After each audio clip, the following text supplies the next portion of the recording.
மறுபடியுமா இந்த சில்ட்ரன் ஸ்பெஷல்ல உங்களை சந்திக்கிறதுல எனக்கு ரொம்ப ஹாப்பியா இருக்கு. உங்க எல்லாத்துக்கும் லீவ் விட்டுருப்பாங்க தானே? எல்லாரும் லீவை சூப்பரா என்ஜாய் பண்ணிட்டு இருக்கீங்க தானே?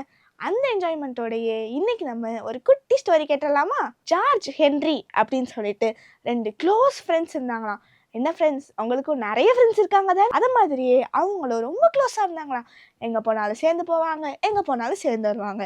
அவங்க என்ன சாப்பிட்டாலும் சேர்ந்து சாப்பிடுவாங்க. எப்போவுமே ரொம்ப ஜாலியாக சிரிச்சுக்கிட்டு ரொம்ப க்ளோஸ் ஃப்ரெண்ட்ஸாக இருந்தாங்க. ஒரு நாள் ஹென்றி ஜார்ஜ் கிட்ட கேட்டானா, டேய் நம்ம நாளைக்கு ஸ்கூலை கட் பண்ணிட்டு நம்ம வேணா சர்க்கஸ் போகலாமா அப்படின்னு கேட்டானா. உடனே ஜார்ஜ் மனசில் பயத்தோடே ஓகேடா நான் அம்மாட்ட கேட்டு சொல்கிறேன் அப்படின்னு சொல்லிட்டு ஒரு தயக்கமாக சொன்னானா.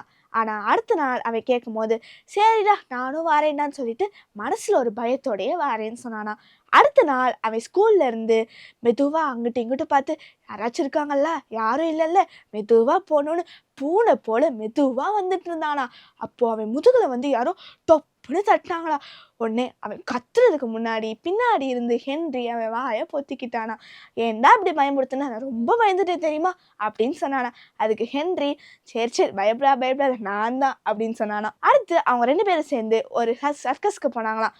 போகிற வழியில் ஹென்றி சொல்லிக்கிட்டே போனானா, டேய் சூப்பராக இருக்கும்டா சர்க்கஸ், நம்ம செம்மையாக பாப்கார்ன் சாப்பிட்லாம், நல்ல ஜூஸ் குடிக்கலாம், அங்கே யானை இருக்கும், சிங்கம் இருக்கும், அதெல்லாம் நிறைய வித்த காட்டும், பூனெல்லாம் 2 காலால் நடந்து வரும்டா அப்படின்னு சொன்னானா. உடனே ஜார்ஜுக்கு ரொம்ப சந்தோஷமாயிடுச்சு.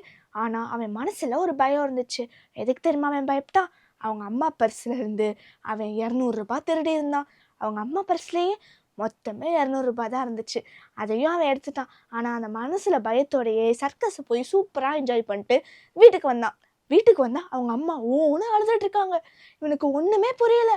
அம்மா எதுக்குமா அழுகிறீங்கன்னு போய் கேட்டால், எனக்கு ஒன்றும் இல்லடா தம்பி, உன்னுடைய தங்கச்சிக்கு தான் உடம்பு சரியிடா, ஹை ஃபீவராக இருக்குது, இன்னும் கொஞ்ச நேரம் விட்டுருந்தா அவளுக்கு ஜன்னியே வந்திருக்கும்டா, அந்த நேரம்னு பார்த்து என் பர்ஸை வேற காணோம்டா. சரி கஷ்டப்பட்டு பர்ஸை கண்டுபிடிச்சாலும் பர்ஸை திறந்து பார்த்தா உள்ள காசே இல்லடா, 200 ரூபாய் வச்சிருந்தேன்டா, எங்கே போச்சுன்னே தெரிலடா அப்படின்னு சொல்லி அழுதாங்களாம். நல்ல வேலை அந்த நேரத்தில் நம்ம பாஸ்டர் அம்மா வந்திருந்தாங்க. அந்த பாஸ்டர் அம்மா மட்டும் இந்த நேரத்துக்கு வரல, நம்ம தங்கச்சி நம்ம கூட இருந்திருப்பாளானே தெரிஞ்சிருக்காதுடா அப்படின்னு சொன்னாங்களாம். உடனே ஜார்ஜ் தம்பி ரொம்ப அழுக ஆரம்பிச்சானா. இவங்க அம்மாவுக்கு ஒன்றுமே புரியலையா. எதுக்கிட்ட அழுகிற அப்படி சொல்லி கேட்டாங்களாம். அதுக்கு இந்த ஜார்ஜ் தம்பி சொன்னானா, அம்மா அவங்க பர்ஸ்லேருந்து நான் தாம்மா 200 ரூபாய் எடுத்தேன், என்னை மன்னிச்சுக்கோங்கம்மா அப்படின்னு சொல்லி ரொம்ப மனசு தொட்டு உருக்கமாக கேட்டானா. அதுக்கு அவங்க அம்மா, என்கிட்ட மன்னிப்பு கேட்காதடா தம்பி, ஏசப்பா கிட்ட மன்னிப்பு கேளு அப்படின்னு சொன்னாங்களாம். உடனே அந்த ஜார்ஜ் தம்பியும் முழங்கால் போட்டு ஏசப்பா நான் செஞ்சது தப்புதான் ஏசப்பா, என்னை மன்னிச்சுக்கோங்க ஏசப்பா, நான் தெரியாமல் பண்ணிட்டேன் ஏசப்பா உலக காரியங்களுக்கு நான் ஆசைப்பட்டுட்டேன் ஏசப்பா அப்படின்னு சொல்லி மனது உருகி ஏசப்பா கிட்ட மன்னிப்பு கேட்டானா. ஏசப்பாவும் அவனுடைய பாவத்தை மன்னிச்சிட்டாங்களாம். அடுத்த கொஞ்ச நாள்ல அவனோட தங்கச்சியும் சூப்பரா சுகமாயி அவளும் ஸ்கூலுக்கு போக ஆரம்பிச்சிட்டாலாம்.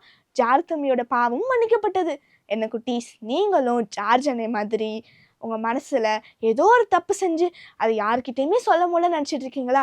கவலைப்படாதீங்க. உங்கள் பாவத்தை நீங்கள் ஏசப்பா கிட்ட சொன்னீங்கன்னா ஏசப்பா அந்த பாவத்தை மன்னிச்சிடுவாங்க. ஜார்ஜ் எனக்கு உதவி செஞ்ச ஆண்டவர் உங்களுக்கு உதவி செய்ய வல்லவராக இருக்காரு. அதே போல் நீங்களும் ஏதாவது தப்பு செஞ்சீங்கன்னா அந்த தப்பை மறைக்காம ஏசப்பா கிட்ட மன்னிப்பு கேளுங்க. ஓகேவா? இதை வார்த்தைக்குரிய குட்டி வசனம் பார்த்துடலாமா?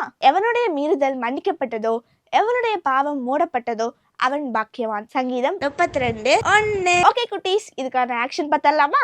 எவனுடைய மீறுதல் மன்னிக்கப்பட்டதோ, எவனுடைய பாவம் மூடப்பட்டதோ அவன் பாக்கியவான்.